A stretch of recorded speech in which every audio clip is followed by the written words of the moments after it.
Hello, and welcome to our program, Astronomy for Everyone.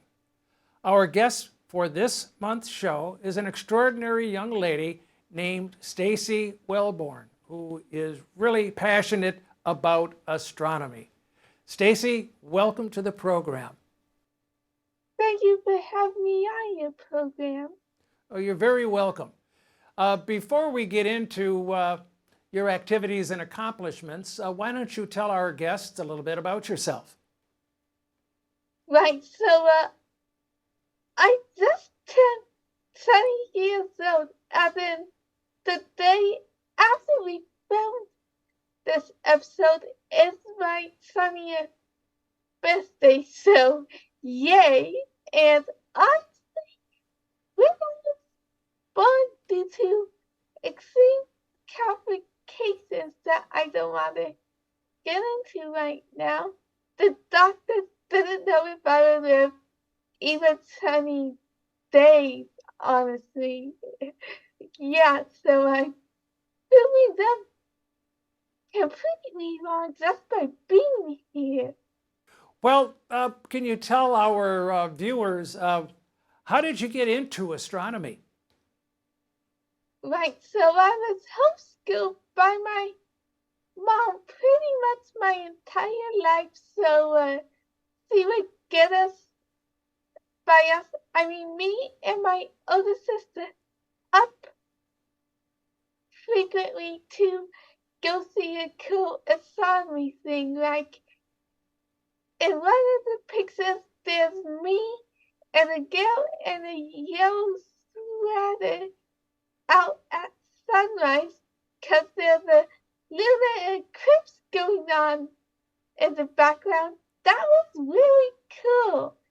The first big astronomy thing I remember was the Venus transit of the sun back in 2012. That was the first time I got interested in the sun because the guy in charge of the telescopes projected an image of the sun and Venus onto my hand. That was like the coolest thing ever. And then sometimes mom, if there wasn't anything really big astronomy-wise going on, she would take us out to go stargazing out on our driveway. That's good to have those first moments to be introduced to the science and hobby of amateur astronomy, and it sounds like you've really stayed with it for quite a while. Yeah, in high school, I decided, like astronomy, that's gonna be my elective. And I started really getting obsessed with it back in 2017 when mom dragged me, my dad, and my sister down to Tennessee to check out the total solar eclipse that was going on. I was so amazed by it. That's what I understand. I wasn't able to get down into the path of totality for the eclipse back in 2017. I was back here in Detroit, but in talking with my fellow club members and other individuals, they said it was a fantastic experience, and they can't wait for the next one, which is coming up this coming April. Will you be going to the path of totality for that one, do you think? Absolutely. There's no way I'm gonna try and be an eclipse chaser now. Because they're so fascinating. They definitely are. So I'm glad to see that you've got the enthusiasm to keep seeing additional total solar eclipses. Now, I understand that you've been chosen to be a NASA Solar System Ambassador. Can you tell our viewers about that experience? Yeah, so I liked my astronomy curriculum so much. I was like, oh, what if I tried writing a curriculum? So I did, and turns out my next door neighbor is the fifth grade teacher at a local elementary school. So she allowed me to come over and teach to her students. The kids loved it a whole lot. They were really upset when the school year ended. They were like, come back and teach us next year, please. And so how long have you been a NASA Solar System Ambassador? 18 months. I got accepted. I got my acceptance letter in December of 2021. And I would think that you have been out carrying out your duties as a solar system ambassador in where you live? Yep. I've done a couple interviews at local Rotary meetings, got interviews on broadcast television twice, and I've done 2 major speaking engagements. Can you tell us about those, please? That sounds very interesting. Yeah, so one of my other passions is the Miss Amazing hazard. It's a confidence and leadership development program for girls and women with disabilities that has been cleverly disguised to seem like a normal pageant. And I never got involved in Miss Amazing. I would literally cling to Mom and tell it if I ever went into an unusual situation. All right. Well, it sounds like you're really involved with the Solar System Ambassador program, and I really can't think of a better younger representative for the program than yourself. So we've talked a little bit about it. Are there any other duties or events that you have been involved with the Solar System Ambassador program? Not yet. The community I'm in is really small, and I've not taken much opportunity to reach out to people. Most of the stuff I do is on my Facebook page. The link is facebook.com/Stacy Welborne Club, and currently I have 153 followers.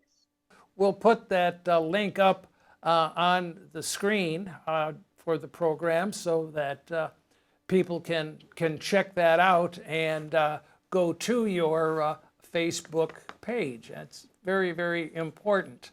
Now, one of the things with the Solar System Ambassador program, I understand, is diversity within the program, and you bring several facets or parts of that to the program, correct?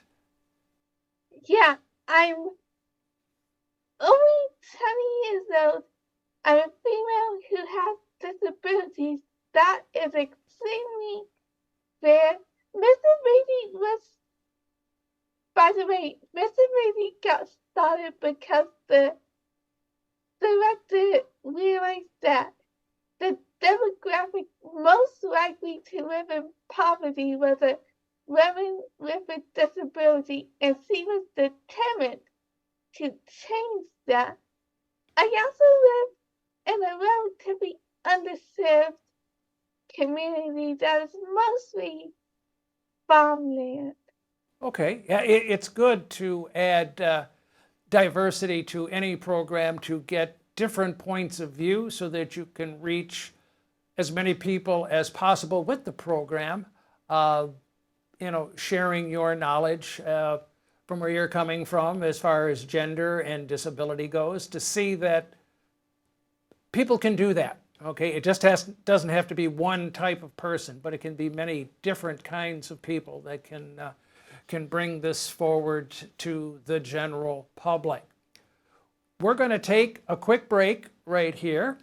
If our audience, has any questions, of course, you can always send us an email that you can see down at the bottom of your screen. Coming up next is Stephen with Term of the Month, and then after that, we'll be back with more of this interesting interview with Stacy Welborne. Thanks, Don. The term of the month is Circumbinary Star System. When the first Star Wars movie came out in 1977, it featured a two-sun Tatooine, the planet Tatooine. It's a circumbinary planet, and at the time, astronomers didn't really know if such solar systems existed. Researchers working with data from the Transiting Exoplanet Survey Satellite, that's TESS, discovered the mission's first circumbinary planet, a world orbiting two stars, as shown in this image from January 2020.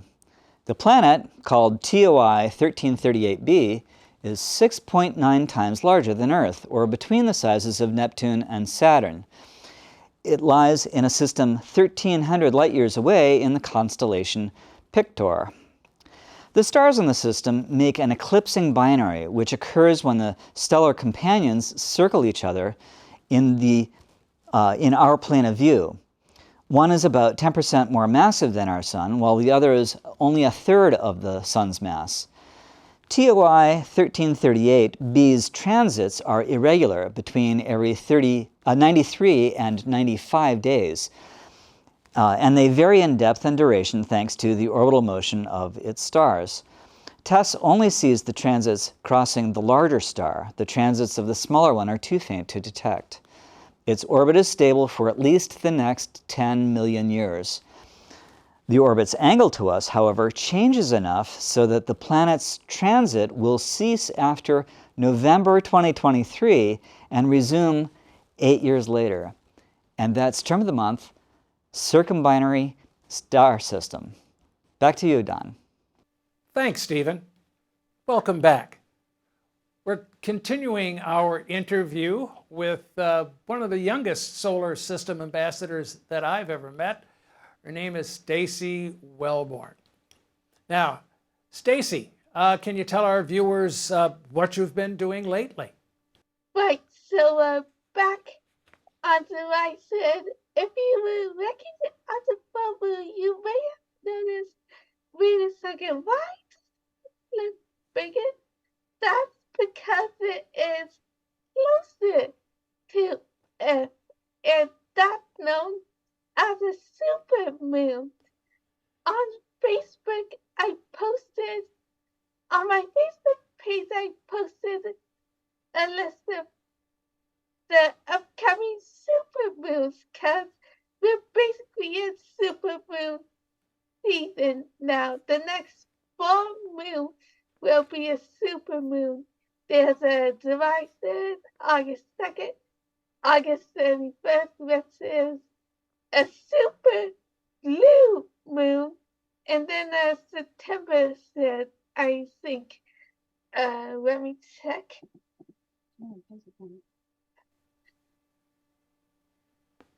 Want to make sure we have all of those dates correct, so it's good you're taking a moment to check it out.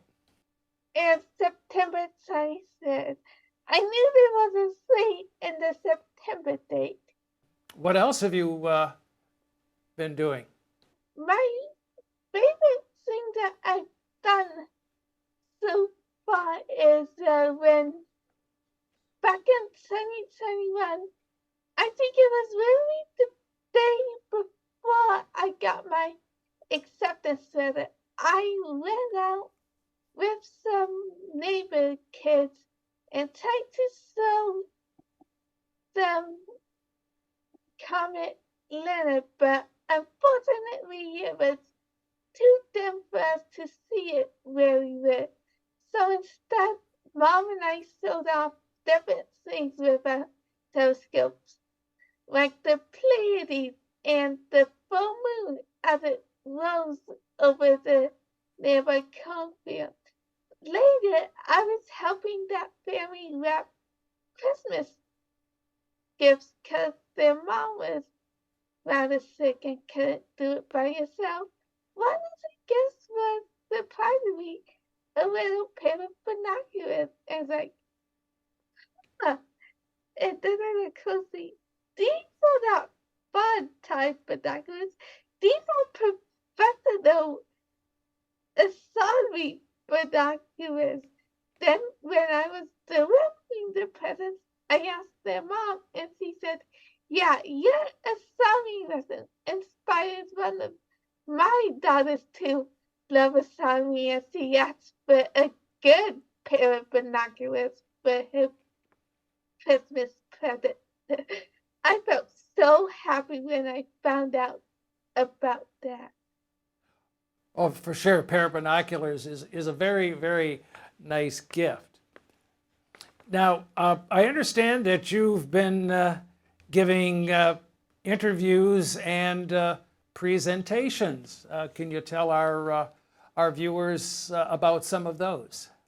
Right. So the first one I did was in February, and I was being interviewed.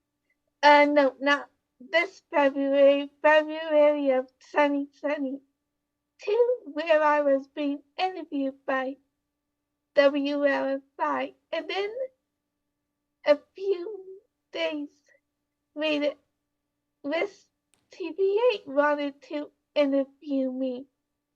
There was a slight difference between the two interviews because I wound up receiving a concussion and the gap between the two interviews being made. So it was harder for me to do the second interview, but I've recovered from my concussion already.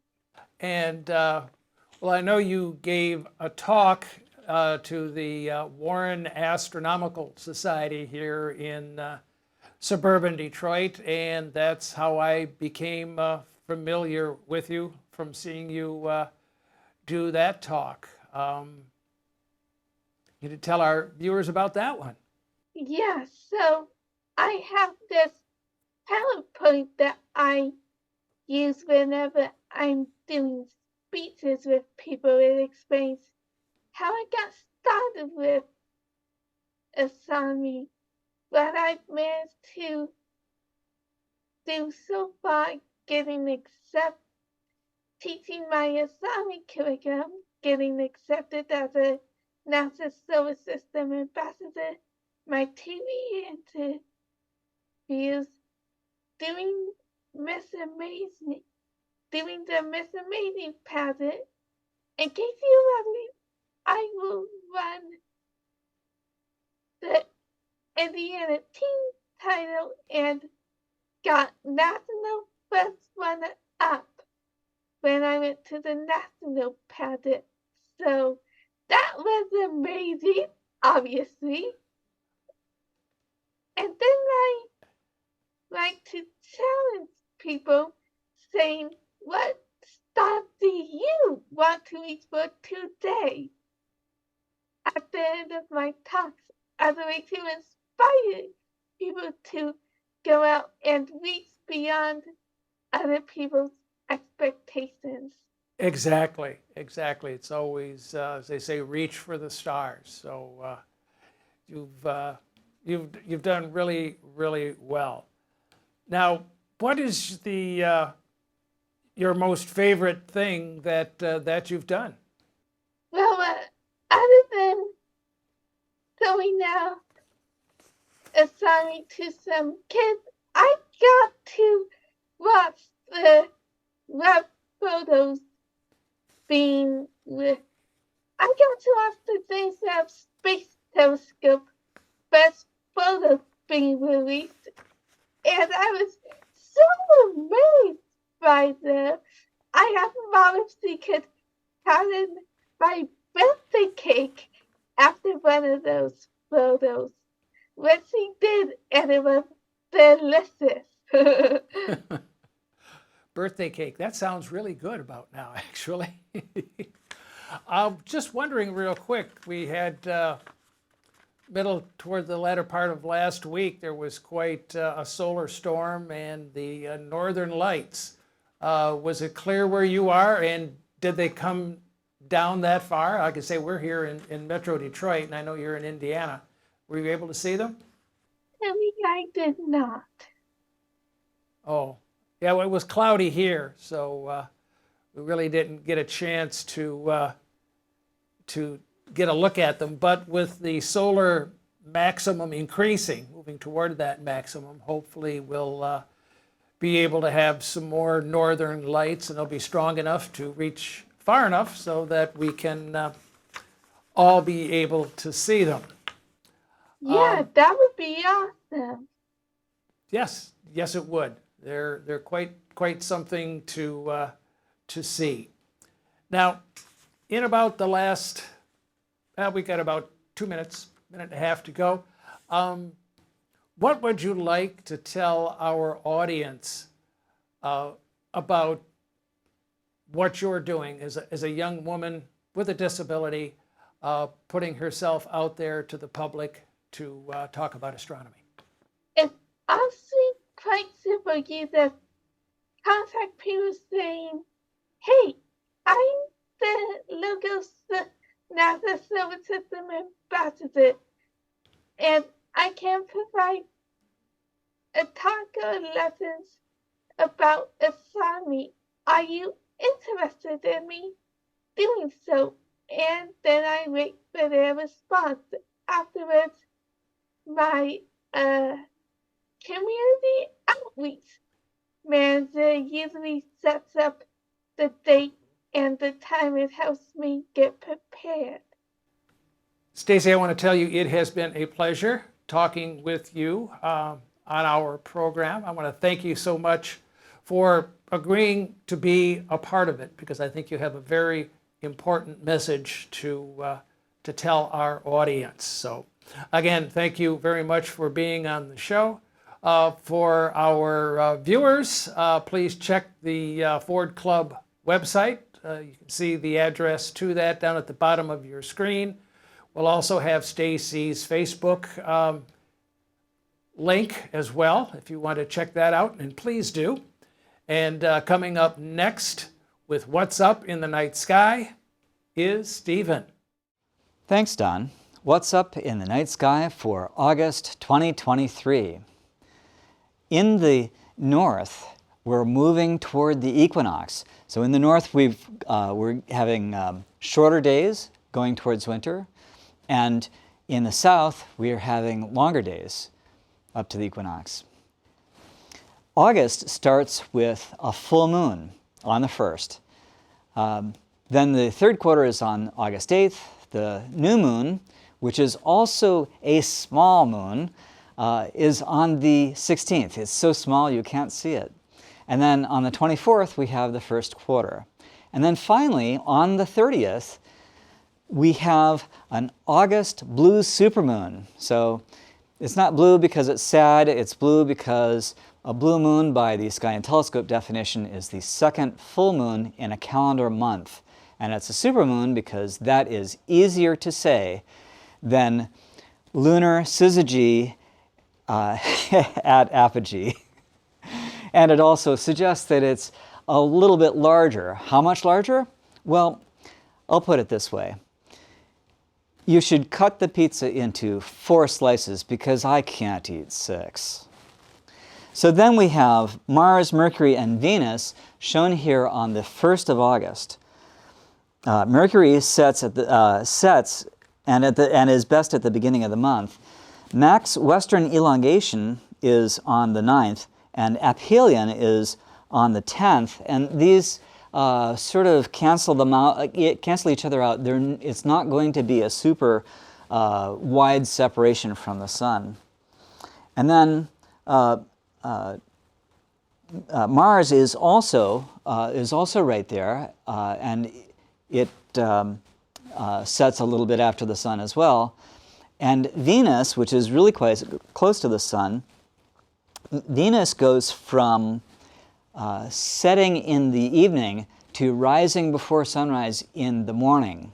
And that's because on the 13th, Venus has inferior conjunction. That's where Venus goes between the Earth and the sun.